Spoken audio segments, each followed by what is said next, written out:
Okay. And then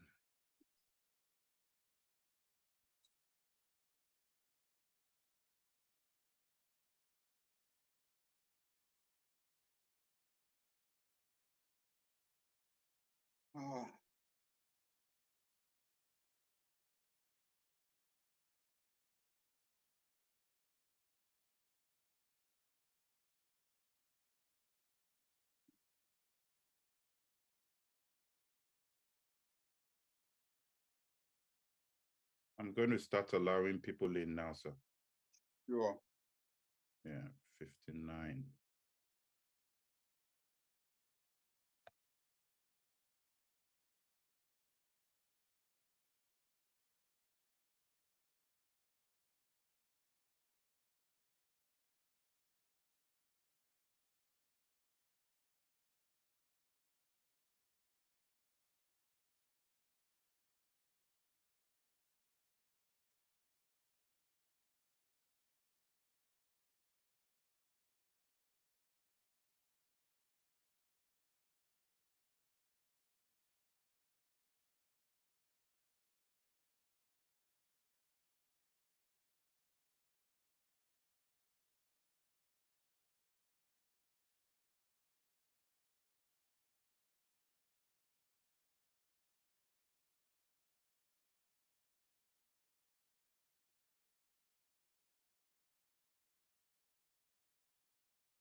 Good evening, sir. Good evening, moderator. How are you? Fine, thank you, sir. Good evening, ladies and gentlemen. Welcome to the broadcast this evening. Good to have everyone back here as usual. Sir, how is Nigeria this evening? Cool, calm. We started the rundown to our inauguration. National honors were conferred on the incoming president-elect and vice president-elect by the outgoing president of the Federation. It was a good ceremony, full of bon vivant, good humor. And we've taken the first few steps, which we hope will culminate on Monday with the swearing in. And then we're on our journey to the what republic? Is it the Fifth Republic? I can't even remember how many republics we've had. Are you looking forward to that, sir? What is the atmosphere like in the country? Look, one needs to be careful. The country is so divided that each side has defined what justice means. You know, the cases are in court. Fine.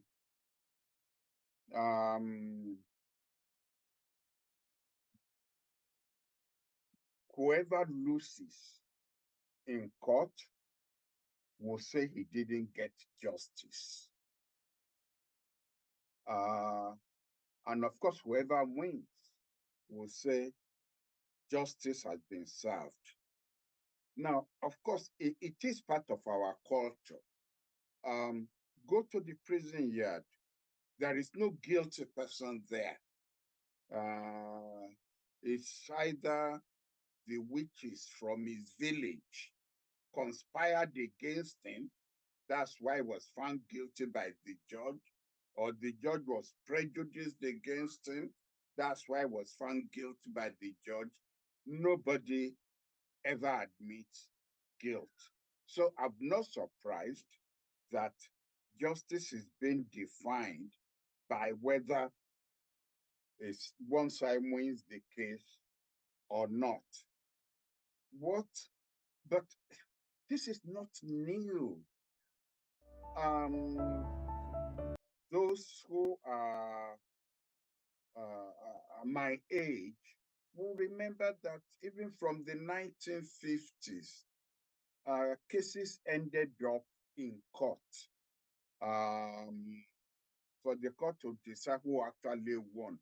No Nigerian gives up until it's got to the Supreme Court.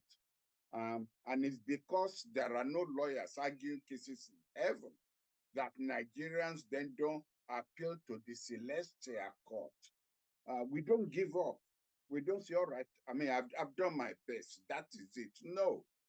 But this time, it's so vitriolic that you dare not say anything that is interpreted as being against one side or the other, or they will come after you. Look at the case of the two cases, actually, let's put it that way, of Wole Soyinka and Chimamanda Adichie. Both of them were taken to the cleaners by people who probably never read anything that they had written in their lives. And I thought we could disagree without venom. We could disagree without insulting each other, but not now in Nigeria. If you don't want to be insulted, don't discuss politics with even a member of your own family whom you know disagrees with you. You can discuss religion. You probably will remain friends after that. But politics, and both of you are on two different sides, oh brother. In fact, after that, you will stop being brothers. And that's the thing that worries me. When people say, if we don't get judgment for our side, we'll burn down the whole system. Excuse me. One side has to lose, one side has to win. That is the nature of democracy, and that is the nature of jurisprudence. There are lots of cases I disagree with the United States Supreme Court, or the British Supreme Court for that matter. But, I mean, they are still the judges that still have to decide. They are human beings. They can make mistakes. But you don't pour venom and curses on the head of a judge simply because he rules against you. That's the one thing that worries me about tomorrow, when two judgments are going to be given, and then the ultimate cases to be decided by the Supreme Court. But on a general level, for me personally, I always look forward to changes. And you pray and hope that the changes will be for the good. After the 8 years of the present administration going out, whether for good or bad, you are going to get a new administration. So it's no condemnation of Buhari administration for me to say I'm looking forward to the new administration that will be coming in on May 29th, because I'm always hoping there'll be new policies. Old policies will be stale, new policies will be there, and I'm looking forward to new policies. So if you don't have that kind of optimistic world outlook, believe me, I think one will simply die from frustration. You must always hope that tomorrow will be better than today. There must always be that hope. Whether you then get it or not is a totally different thing. Thank you for that, sir. I think since you've spoken quite a bit about the country there, although I prompted you on that, but let me stay with Nigeria a little bit, because and Africa generally, actually, because but please, can you wait?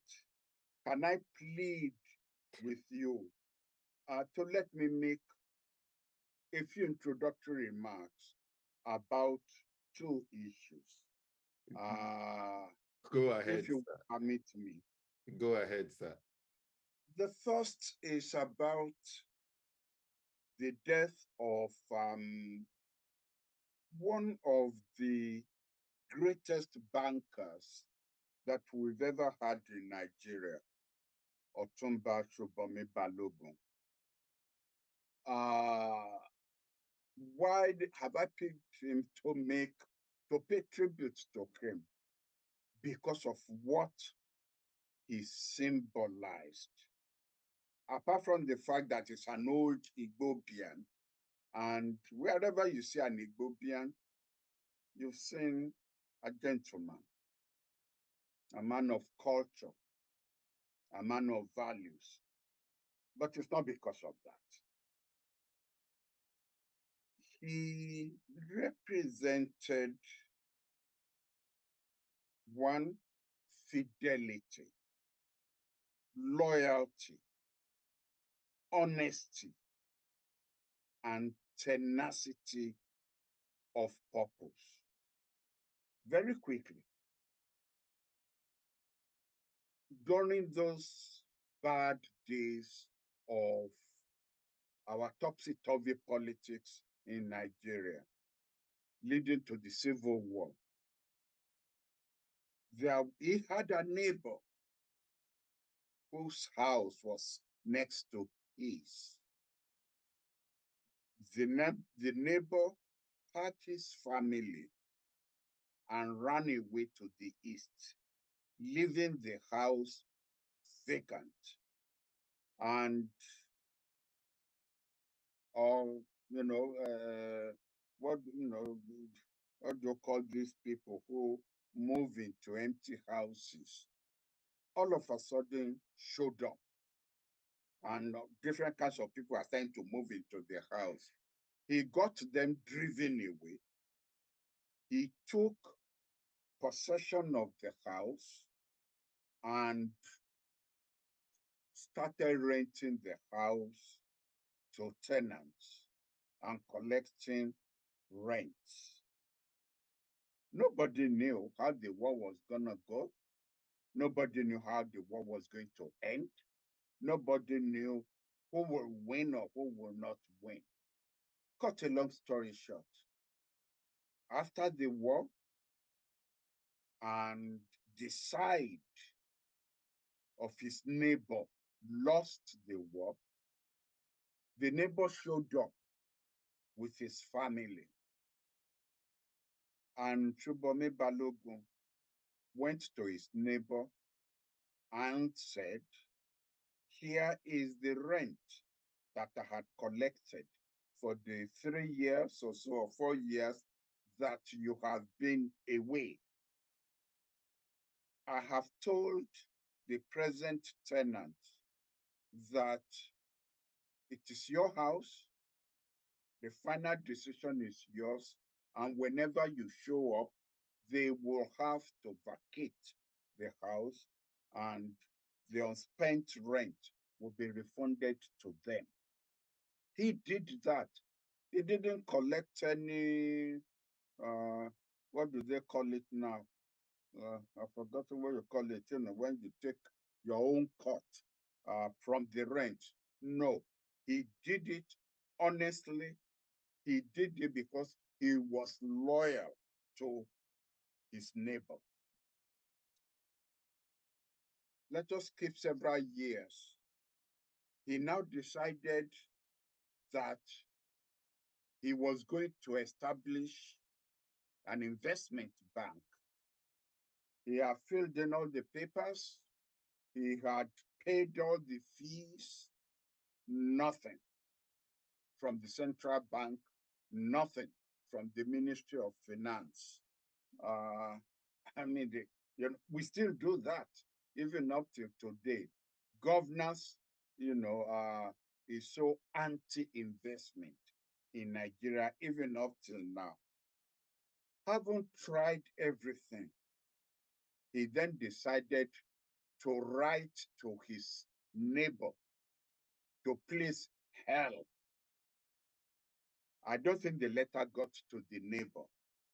I'll tell you who his neighbor was. I don't think the letter got to his neighbor. So he decided to now start attending the cathedral in Marina, where his neighbor also went to church there. And as the neighbor was now leaving after the service, he broke protocol. That's thruMYeyes Balogun. He broke protocol and grabbed the coat of his neighbor. Security was haywire, but the neighbor turned. I said, Otumba, I hope you are fine. He said, yes, but this is my problem. He said, come to my office on Monday. You will get the license to your bank. His neighbor was Alex Ekweme, who had then become Vice President of Nigeria. You see how loyalty pays off? He got his license the following week. If he had been evil, towards his neighbor. Would have been, in any case, so he went up and he went ahead to establish a successful investment bank in Nigeria. And all the second generation private banks got their courage from the fact that this man took the courage of establishing a private investment bank that succeeded and became one of the biggest banks in Nigeria. Now, I'm not talking about the fly-by-night, young bankers who then came in after him and became Yahoo bankers and so on. I'm talking about a man of integrity who established a bank, and he died a couple of days ago. And I thought, given what he represented, honesty, integrity, loyalty, I should pay tribute to him. The second is, again, because of what it represented, because it wasn't somebody I knew personally. And that is, what's her name again? Tina Turner. A very successful musician, singer, called, the queen of rock and roll music, queen of souls, being praised by everybody. That's not why I've chosen to start our session with her. It's because she represents, just like Shubome Balogun, tenacity of will. What she overcame. I think she died at the age of 83. Yes, For sir. 40 years, she battled against physical abuse by her first husband. Then she battled against cancer of the colon. She battled against infection of the two kidneys, that she even thought she would have to commit suicide rather than go on dialysis. But her second husband volunteered that he will donate one of his kidneys to her, which was what happened. The second husband survived, thank God, but she had to be on immune suppressant pills for the rest of her life. Then she overcame suicide of her son. She overcame all of this by sheer will of purpose. And that's a message to us. That's a lesson for us, that whatever it is that life, whatever mountain, whatever pebbles life throws in our way, whether we will be able to overcome it or not, let us try not to give up. And so when her famous song, what has love got to do with it? And I will say everything. Everything. You have to have that fountain of love in you for you to overcome all the things she overcame.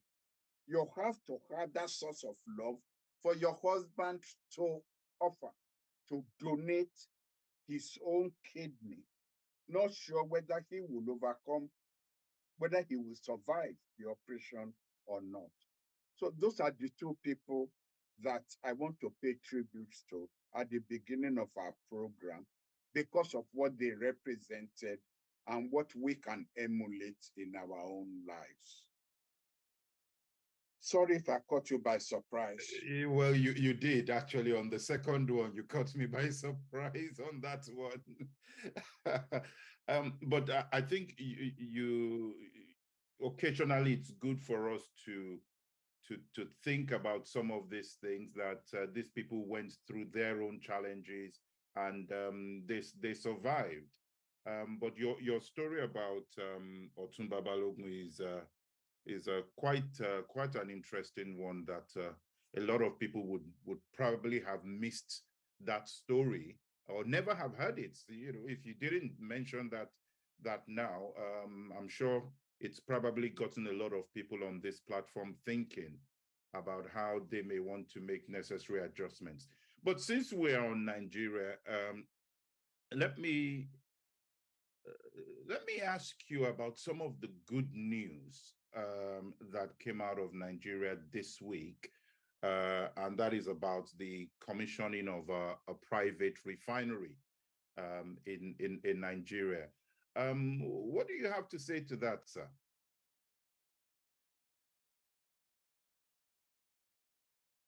For once, some good has come out of Nigeria. A country that is noted for bad news, for disappointing news. I will not say that for once in my life I'm proud to be a Nigerian. No, there have been several times when I've been proud to be a Nigerian. I don't believe in demarketing Nigeria. I think that because of our expectations for this country have been so high that our disappointments have equally been high. And that is why people say we Nigerians are so negative about our country.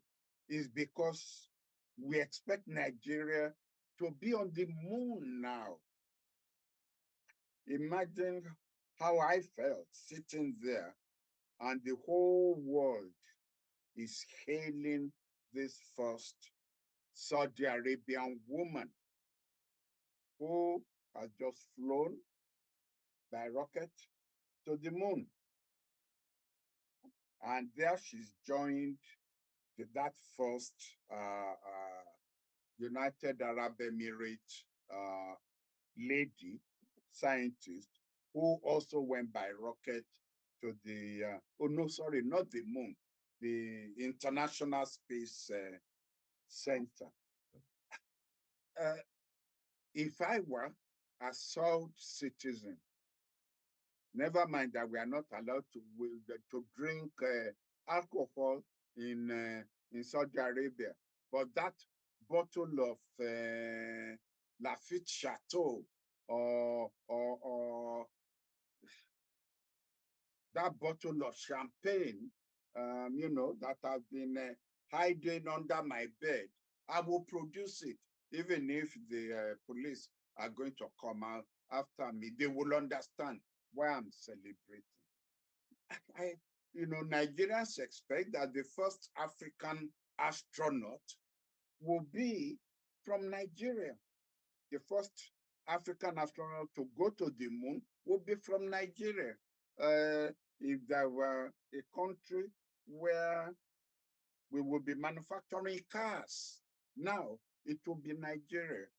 Because there is no reason why it shouldn't have been Nigeria, if not for mismanagement of governance, mismanagement of the economy. But then you see, all this were programmed. Nigeria was programmed to fail. And I will explain what I mean by that. Nigeria was programmed to fail. So when Aliko Dangote's refinery, the single strain biggest refinery in the world, was launched last week, I was ecstatic. I didn't drink, but I was ecstatic. I was happy. I was joyous. Mark you, I still had that I still had that thing in me. Two issues. Number one, why has nobody ever thought of this in the rest of the world? Why? Does that mean there's something they know that we don't know? And I ended up saying, I don't care. This is good news.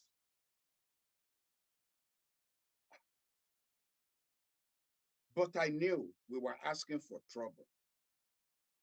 Why do I say that? Do you know that I monitored the foreign international media,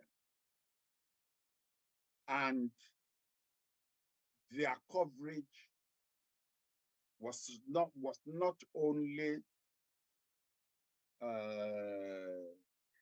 it amounted to no coverage, in the sense that you don't cover somebody going to the moon as if you are covering somebody flying to Dubai or London. I made reference earlier to the first Saudi Arabian woman flying to the Intercontinental Space Center there. For 3 days before she left, we were hearing about it. And when she got there, breaking news, so they could show live streaming the launching of our refinery did not enjoy that kind of coverage from the international media.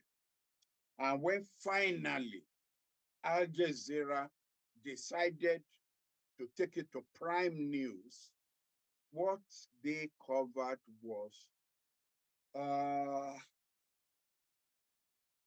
refinery that was commissioned in Nigeria, a threat to environmental concerns, says experts.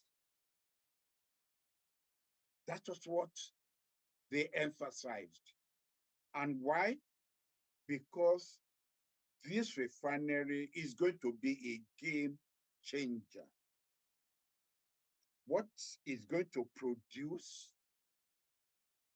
whether in terms of petroleum, in terms of gas, in terms of urea, mention all the byproducts, is going to break into the cartel, the gas and petroleum cartel in the world, who before would determine prices. All of a sudden, some Nigerian is going to sit in Lagos and determine the price in the world. And they didn't like that. And that was why they under-presented it.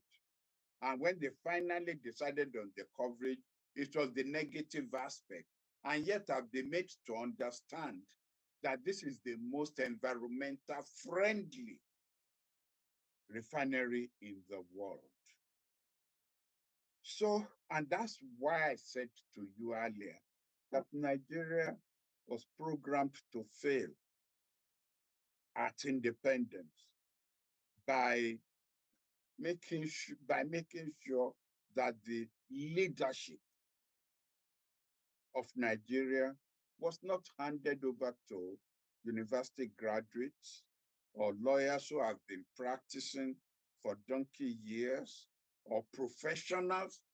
Leadership of Nigeria was handed over to people who had never gone to university. So their worldview was limited, and they had to continue to turn to people who set Nigeria up for guidance. And of course, the advice they were giving was always to make sure that there was no challenge to the Western worldview. So I am proud, I can say that boldly, with the achievement of Aliko Dangote. Just as Shubomi Balogun setting up that private investment bank encouraged others to now start investing in private banks, I hope other Nigerian millionaires and billionaires, and we have them, will stop putting their money in escrow accounts in the banks in the West and start investing those money at home. Uh, I mean, a politician who's bought 40 houses, tell me, what is he going to spend nights in 40 houses at the same time? If you've bought 2 houses, the remaining money, why can't you come and use it, even if only it's in cottage industry? Cottage industry adds value to the GDP. Not all of them will have that kind of money to invest as Aliko Dangote has. Aliko Dangote, after all, I mean, it's probably the richest African, and it's on the Forbes list. Let us hope we are going to see more of this, at least in my own lifetime.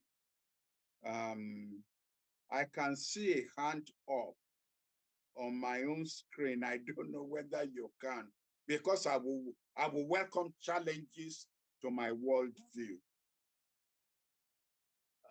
All right, I can see that hand. Can the team please unmute the person who's raised their hand so they can ask their question? While they do that, can you please make the question or the contribution very brief so we can get to other people as well? Go ahead. Thank you very much. I hope you can hear me now. Yes, we can. Go ahead, sir. Yes, my name is Goke Omigbodo, and I'm calling from Oshogbo, in Osun State. I will make it as brief as possible. I am happy to hear the second leg of what Prof said, that we hope that this investment by Aliko Dangote would also be an encouragement for other multimillionaires and billionaires to also invest in perhaps a refinery and the byproducts of energy, urea, and all those things. But the question is, already we have a few people who are doing this thing illegally.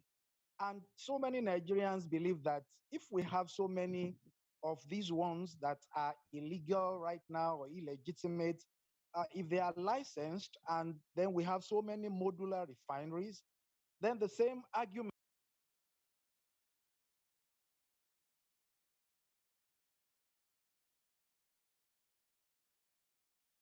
Can you unmute yourself, also sir? have people who will also make sure that Aliko Dangote, as good as his refinery is, does not enjoy perpetual monopoly. I don't know what Prof has to say about this, and I believe I put across the question in a way that you can understand, sir.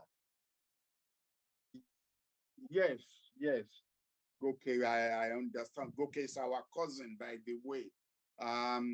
My father was the best man at the wedding of his father, and his father was best man at the wedding of my father.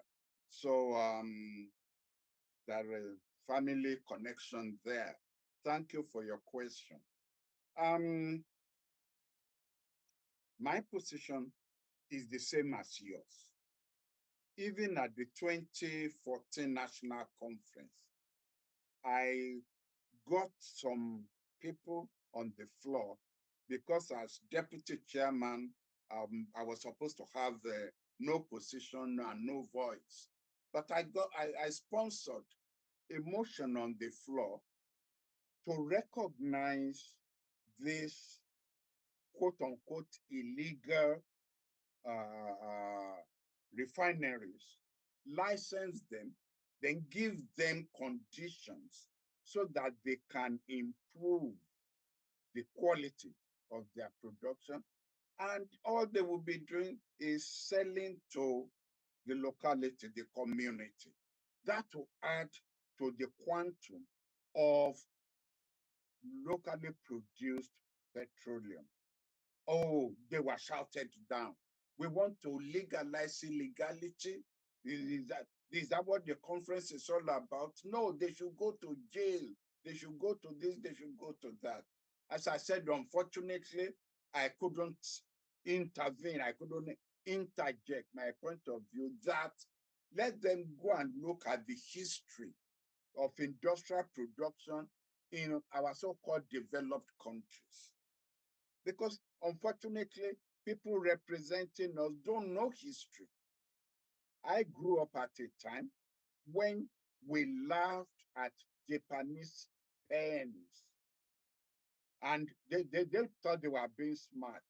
Parker pen was at that time the best quality pen in the world.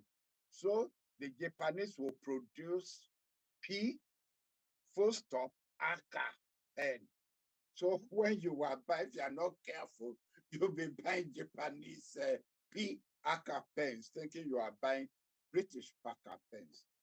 But today, are Japanese goods not among the best in the world? They grow. You encourage people to grow. But our people didn't know this. And so they come, after all, if the products of those illegal refineries are not good enough, I didn't say the best, but if they are not good enough, will they have customers? And if they don't have customers, will these people continue to risk their life stealing crude and producing? It's because whatever the quality they are producing, it can run vehicles, it can run generators. That's why they have customers, and that's why they keep producing. So I agree with you. We are reading from the same page. But to get government to adopt that kind of policy, you will need people on this program will say, Prof has just one hero in Nigeria. You will need a Murtala Mohammed who will be prepared to overrun the whole Ministry of Petroleum and everything to say, let's think outside the box for a change. Then when there was a minister of petroleum we had, that I went to, and I said, I'm aware that in Indonesia and Malaysia, they have these modular refineries where government's commitment to them is to supply crude to them, and that the petroleum which they refine and the product will not be sold outside. They gave them, a locality, the mileage and so on. And I said, I understand that it works. Why don't we try it here? Oh, she said, Prof, that's a very good idea. I should prepare a paper for her, which I did. But since that's not my field, I had to pay some consultants, and I handed the paper over to her. And I said to her, I don't have people that I am sponsoring. I read this online, that these things work in Indonesia or in Malaysia. So don't ask me to go and bring people. I have done my bit. Of course, that bit never saw the light of day because it continued to pay to import these things and fritter away Nigerian money. So I completely agree with you. And on the point of monopoly, I think eventually, not now, not now. And the reason I'm saying not now is because, believe me, if you are waiting for we Nigerians are good at copying people. If Aliko had not stuck his neck out, this kind of project will never have seen the light of day. People will not have the courage to go there. Who has ever done so? How are we sure it will work? Those will be the kind of questions. But now that he's done it, I am sure that others will not be encouraged to get into the fray. But sooner or later, we are going to need the antitrust legislation, the kind that America has, so that the same person will not control the petroleum field, sugar field, urea field, will not have control over 4 or 5 areas. But let us sow now and let the plant start to grow before we then bring in this antitrust legislation. Thank you, Goki. While we're still on Nigeria and Africa, let me go to something that happened in Ethiopia earlier on this week, I think, where the Ukrainian foreign minister, while addressing a group of African leaders, said he was very upset that some African countries had chosen to maintain neutrality relating to the war that was going on between Ukraine and Russia. What is your take on the point on neutrality of African nations so far as it regards that war? Okay, thank you. If you don't mind, I would stretch that question to cover, because it involves style of diplomacy, the way I want to answer it. So let me stretch it to include the speech to the League of Arab, the Arab League Summit in Saudi Arabia. The statement by the president of Ukraine. Now, everybody sympathizes with what Ukraine is going through, but it doesn't give them the right to be wooed. I mean, if you want to write a paper on how not to make enemies, just look at the diplomatic style of the Ukrainians. You will notice that at one point during the speech of the president of Ukraine, Assad, the president of Syria, removed his headphone. He didn't want to listen anymore to the rudeness of the man. Because where was Ukraine when the Americans sponsored the so-called Arab Spring in Syria? The Americans were pumping money and weapons into the pockets of the so-called Syrian Democrats, who then who introduced violence into the agitation. Where was Ukraine? Right now, Syria is occupied by Russian forces, American forces, Turkish forces, Iranian forces. Where was Ukraine?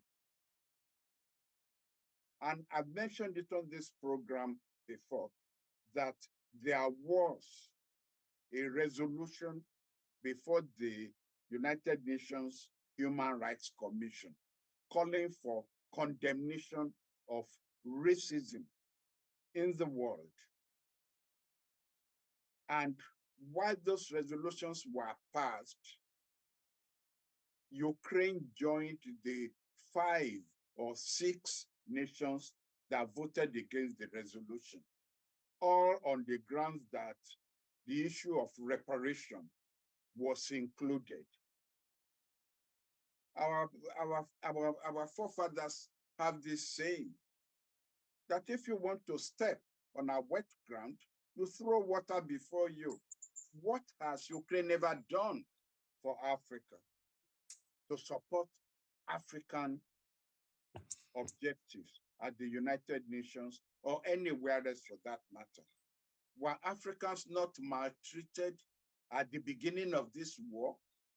In fact, there was a time they were taken hostage by Ukrainians who wanted to keep them in Ukraine while allowing Ukrainian women and children to leave Ukraine for European countries.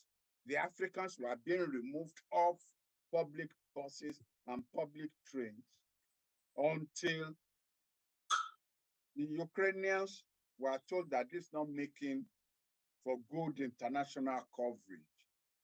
I mean, I won't want to go as far as saying that Ukrainians are racists, but they haven't shown any affinity for Africa, but in the way in which Russia has supported African struggles, whether anti-apartheid,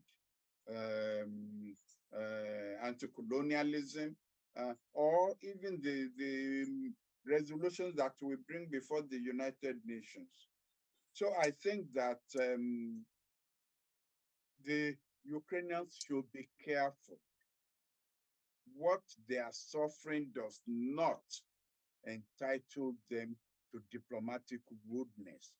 Even the way their president treated the Pope when he went to the Vatican, the protocol there is after the Pope has received you, he will take you into his private office for the tete-a-tete. Everybody knows you allow the Pope to go in first. After all, it is his office. Instead, the president of Ukraine struggled with the Pope that the two of them almost got squashed between the door in going inside. Even if he doesn't know protocol, will his common sense not tell him that the Pope is the Pope? You are lying to go in first. I've only met two popes in my life, and nobody told me what to do or what to say. I was busy saying, Your Holiness, Holy Father, Your Holiness, Holy Father, ignoring the fact that, I was foreign minister. The Pope is the Pope.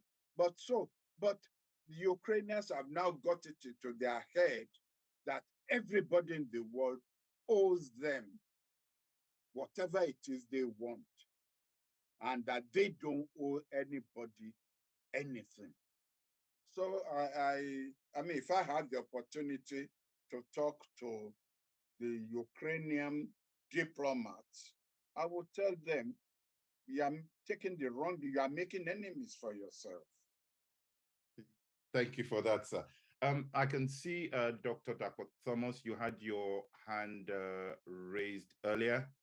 Can you please unmute yourself? Okay, good evening, everybody.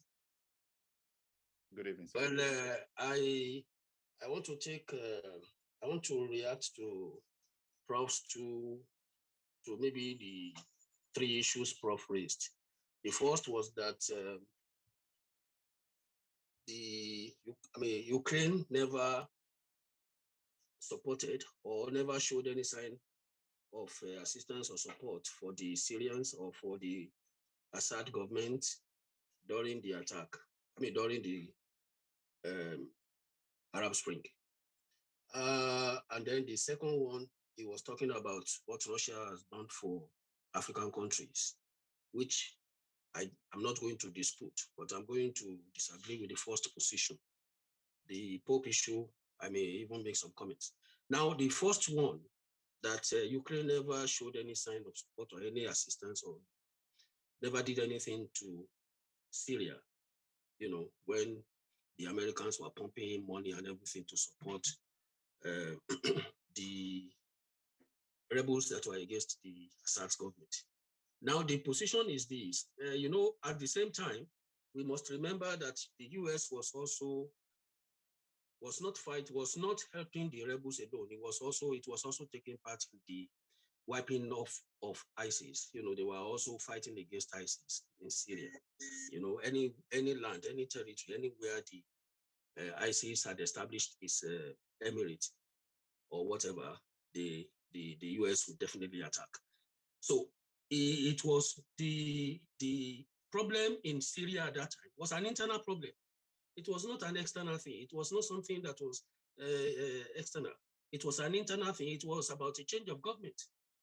You know, it was about a change of government. So the Ukrainians should not have interfered.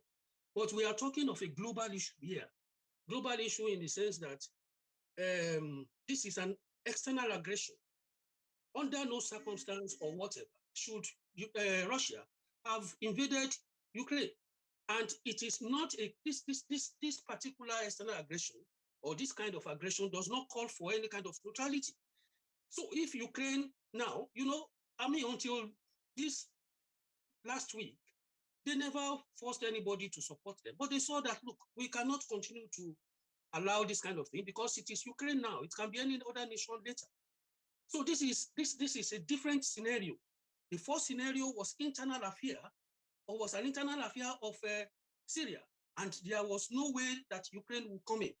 Three powers were involved: Russia, US, and Turkey.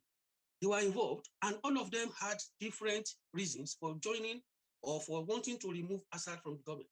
What would the Ukrainians now call their own position? Why would they support? Why would they talk about internal army, about change of government? No. But this one, every nation, every right-thinking nation, is about human rights. It's about everything. It's an aggression. It can lead, it can escalate to Third World War if care is not taken. So what was the excuse? What did the Ukrainians, what did they do to deserve this kind of invasion? So that's what they are doing. They are telling everybody, yes, the manner of presentation may be different, may be rude, maybe whatever, but that is because you are a diplomat, sir. And that's why you see it that way. But it's not in every time you employ diplomacy in your presentation. This time around, you have to tell them. And it must have taken Zelensky a lot of lobbying and all sorts before it could be allowed by the Crown Prince to come and do presentation or to come and address. And then he went there. If Assad did not want to listen, that's his own problem, because there was nothing anybody could do, or there was nothing he was going to say that will appeal or that will attract any kind of emotion or any kind of sympathy from him. Because, I mean, Russia is doing a lot to stabilize its government. And it is not even just for generosity. It is not just a kind of magnanimous gesture. It's because of their own economic interests. They are the people supplying arms. They are the people maintaining their weaponry and everything, and their vehicles. So, I mean, the two scenarios are different, sir. Then concerning the Pope, I saw the picture when he went to Japan, when he went for this Hiroshima thing, and then he went with the Japanese PM. And what I could see was that I don't think that he was groomed properly on protocols, because what I could see was that I noticed that he was actually looking at what the PM was doing, the Japanese Prime Minister was doing, before he would do anything. So it must be a kind of naivety on his part, or maybe his people. And these are people that are facing war situation. And so it's not a kind of smooth situation that will warrant anybody leveraging or anybody following protocol excellently like that, sir. So I do not want to agree with you, sir, that they are very rude. You know, these are people that are facing war situation, and anything, they are desperate. They are desperate to save their nation. They are desperate to defend their country. Thank you, sir. That's my contribution. Thank you very much, sir.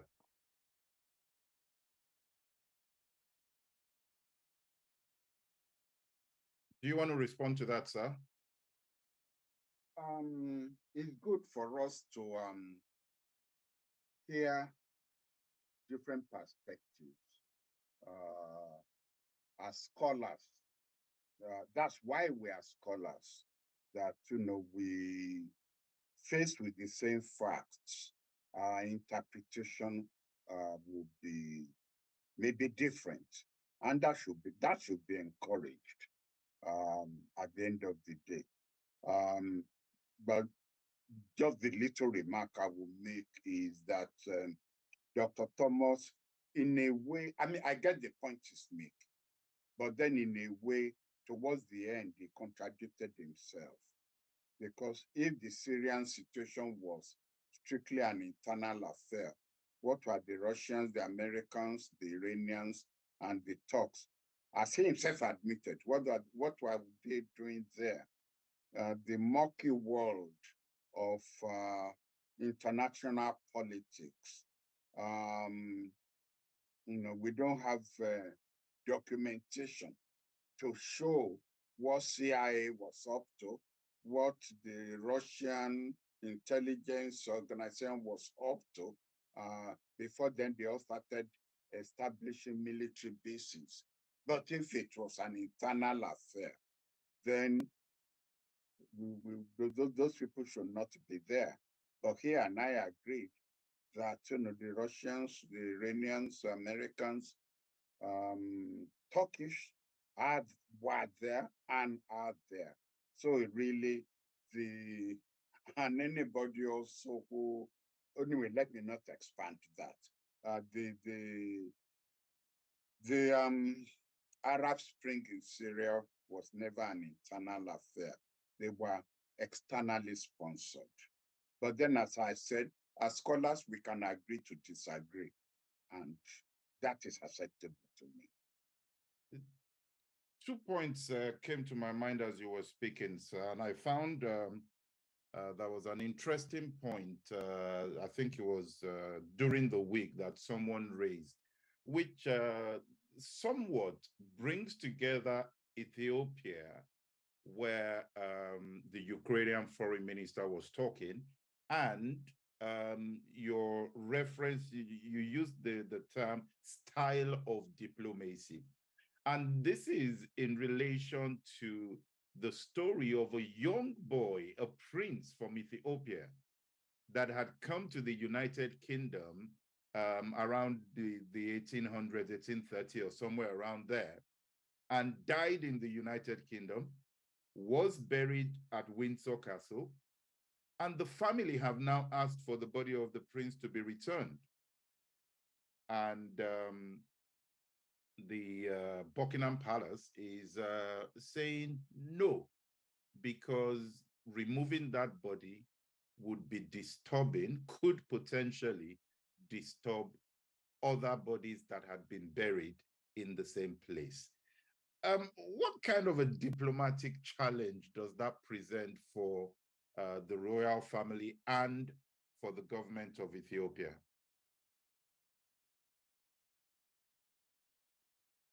The question I will ask the British is this. Is Buckingham Palace saying that the body of an Ethiopian prince who was taken by a British colonial military officer from Ethiopia after the death of the king, his father, and the death of his mother in a military confrontation between Ethiopia and Britain.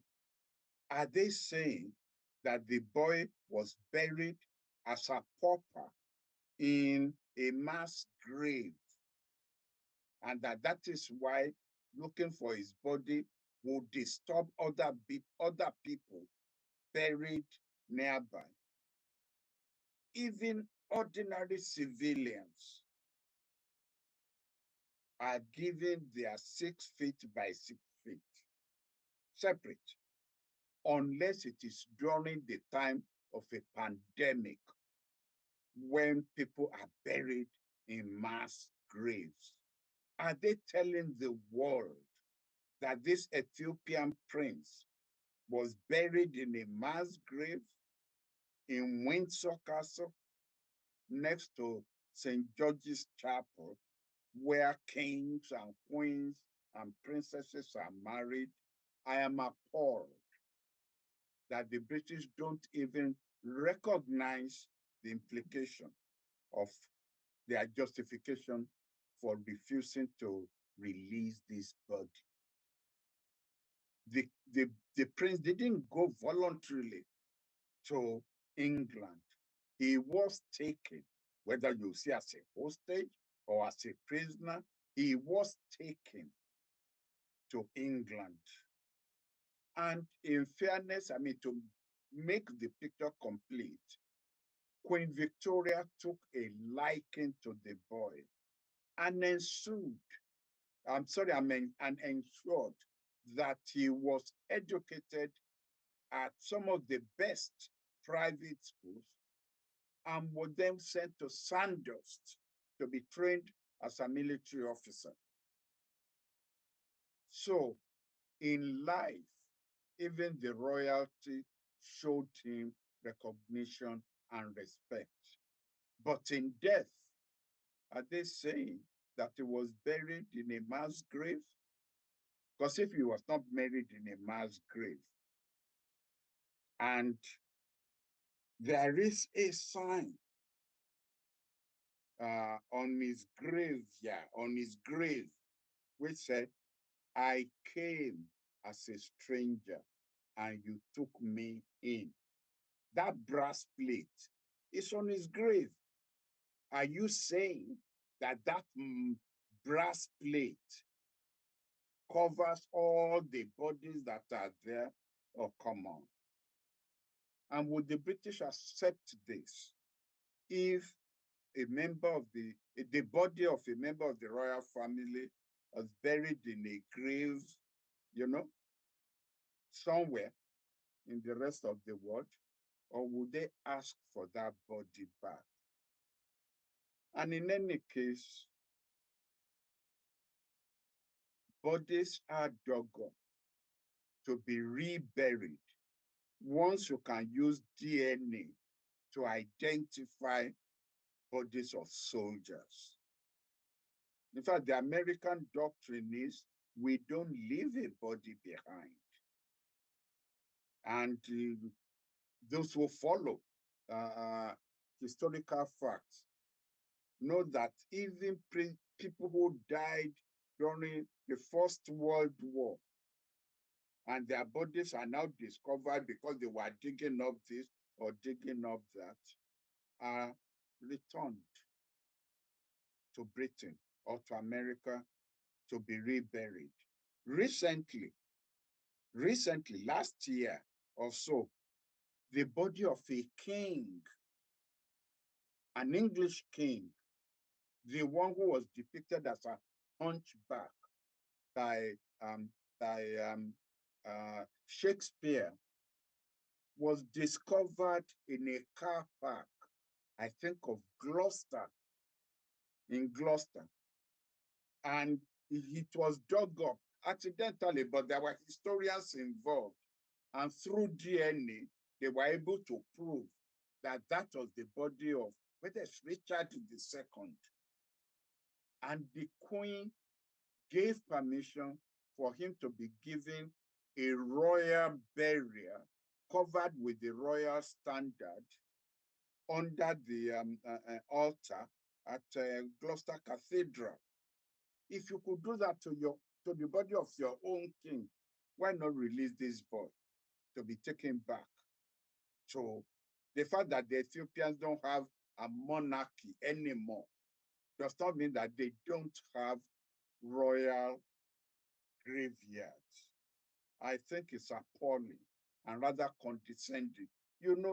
This is part of the condescending justification that they give for not returning our artwork. Oh, we cannot take good care of the artwork. How do they know that we created those artwork? They were not created by Westerners, by Western artists. The British and the Germans and the French came to Africa and met them there. You stole them. You took them away. And now you are saying you can't return them because you are not sure we will take proper care of them. Who was taking proper care of them before you came to steal them? So I find it's a continuation of the condescending attitude of the colonialists towards us in Africa. I hope eventually this young prince finds a resting home amongst his own people in Ethiopia. Yes, I'll just ask one more question before we close, sir.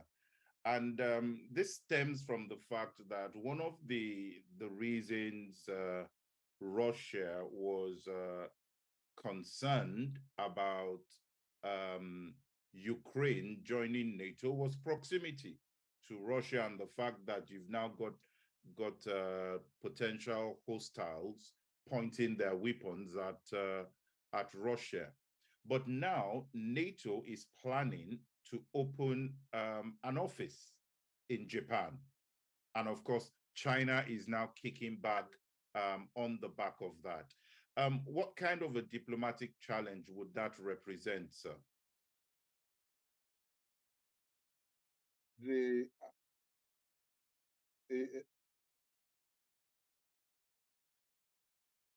Napoleon, one of the most successful, maybe greatest generals in the world, once said, it is folly for a general to fight a battle on two different fronts.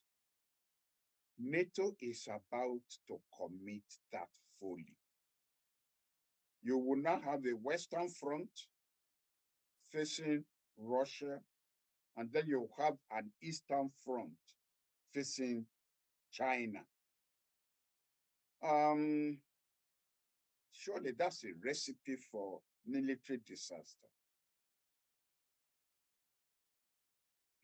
During the Second World War, this was the mistake that Hitler made. That even though he has not settled the Western Front in terms of, his attempt to invade Britain and what have you, he opened the front against China and then discovered that he couldn't handle the war on two fronts. Don't people learn from history? Are you not expecting a reaction from China? Because this is more directed at China, not at Russia. This is going to further drive Russia into the hands of China. They will now have a commonality of interests in trying to checkmate NATO. It doesn't make sense at all. All right, sir. On that note, apologies, I've taken you above by 11 minutes. Oh. I apologize for that. But thank you very much for this evening, and to our viewers. I can see someone raising a point about the refinery. We already addressed that at the beginning of the program. Prof already shared his views on the refinery. So maybe you can look back on our YouTube channel to see the comments that Prof made on that. The video is available immediately on YouTube right now. So thank you very much, sir. And on that note, we bring the program to an end. We'll be back same time next week for more topics that we will address. Thank you, sir. Good night, sir. Thank you very much. Good night, I haven't taken us a bit over time. No wonder I feel I need a shot of brandy. That was not me. While we cannot determine what happens to us, we can surely choose how we respond. So how you respond is your problem, sir. What I have done is my problem. Okay. Good night, sir. Good night. Thank you very much. Yes, sir.